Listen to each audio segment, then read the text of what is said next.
Brought to you by Agilus Diagnostics.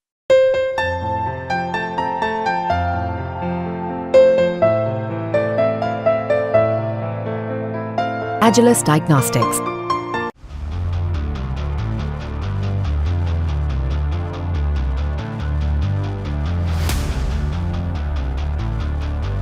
दुनिया का सबसे ताकतवर मुल्क कौन? अमेरिका, चीन, रूस या फिर भारत? दरअसल पहले किसी भी देश की ताकत उसकी सेना और उसके इक्विपमेंट से नापी जाती थी, लेकिन आज के दौर में भारत ने अपनी कूटनीति का डंका इस तरह से बजाया कि अमेरिका जैसा देश कह रहा किसी भी देश की असली ताकत उसकी कूटनीति है।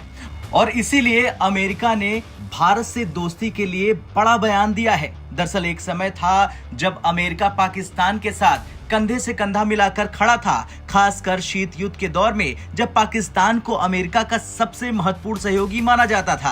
अमेरिका ने पाकिस्तान को अत्याधुनिक हथियारों से लैस किया था, आर्थिक सहायता दी थी, लेकिन भारत को नजरअंदाज कर दिया था। लेकिन समय बलवान होता है, समय बदल गया है। अमेरिका और पाकिस्तान के रिश्तों में गिरावट आई और अब स्थिति पूरी तरह से बदल गई। अमेरिका अब भारत के साथ अभूतपूर्व सहयोग की दिशा में आगे बढ़ रहा, लेकिन यह बदलाव केवल पाकिस्तान के कारण नहीं, बल्कि इसमें चीन की आक्रामकता का भी एक बड़ा योगदान है। दरअसल पूर्व अमेरिकी राष्ट्रीय सुरक्षा सलाहकार लेफ्टिनेंट जनरल HR मैकमास्टर ने अपनी एक book at war with ourselves में इस बदलाव की सच्चाई को उजागर किया। उनके अनुसार भारत सरकार मुख्य रूप से चीनी आक्रामकता के कारण अमेरिका के साथ सहयोग के लिए इच्छुक है। हालांकि भारत को इस सहयोग में फंसने और अमेरिका द्वारा छोड़े जाने का भी डर है। मैकमास्टर ने अपनी बुक में बताया कि भारत सरकार के उच्च अधिकारी जैसे कि अजीत डोवाल और S जयशंकर मुख्य रूप से चीन की आक्रामकता के कारण अमेरिका के साथ सहयोग की दिशा में आगे बढ़ रहे हैं।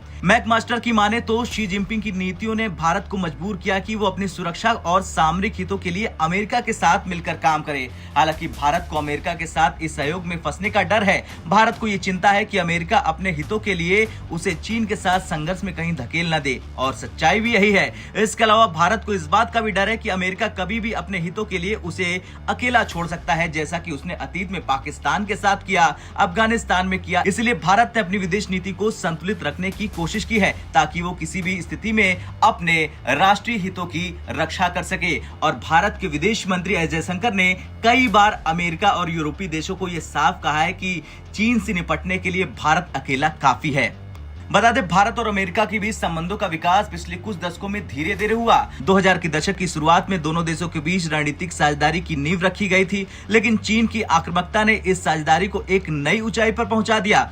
अमेरिका और भारत दोनों ने यह महसूस किया कि चीन की आक्रामक नीतियों का मुकाबला करने के लिए उसे एक मजबूत और भरोसेमंद सहयोगी की जरूरत है। अमेरिका जो खुद चीन की बढ़ती शक्ति से चिंतित है, उसने इस अवसर को भुनाने में कोई कोर कसर नहीं छोड़ी। आज जब अमेरिका और भारत के रिश्ते गहरे हो रहे हैं, पाकिस्तान खुद को अलग थलग महसूस कर रहा, लेकिन एक समय था जब अमेरिका पाकिस्तान को भारत खिलाफ सैन्य सहायता देता था। लेकिन आज अमेरिका उसी भारत के साथ मिलकर चीन का मुकाबला करने के लिए हर दिन योजना बनाता है। पाकिस्तान जो कभी अमेरिका का प्रमुख सहयोगी था, अब चीन के साथ मिलकर अपनी स्थिति को सुधारने की कोशिश में जुटा है, लेकिन उसे भी एहसास हो रहा कि उसका कद पहले जैसा नहीं रहा। खैर, भारत और अमेरिका के बीच बढ़ते रिश्ते न केवल दोनों देशों के लिए बल्कि पूरी दुनिया के लिए महत्वपूर्ण है। ये साझेदारी दुनिया के सबसे बड़े और सबसे पुराने लोकतंत्रों के बीच है, जो आने वाले समय में वैश्विक शक्ति संतुलन को प्रभावित कर सकती है। लेकिन इस साझेदारी में भारत को सतर्क रहना होगा ताकि वो किसी भी स्थिति में अपने हितों की सुरक्षा कर सके। और अमेरिका को ये समझना चाहिए कि वो आज भारत पर डिपेंड है, भारत अमेरिका पर नहीं। आपका क्या कुछ कहना है? जिस तरह से मैकमास्टर ने ये बयान दिया अपनी बुक के जरिए, उसे लेकर कमेंट कर जरूर बताएं। ब्यूरो रिपोर्ट, भारत तक।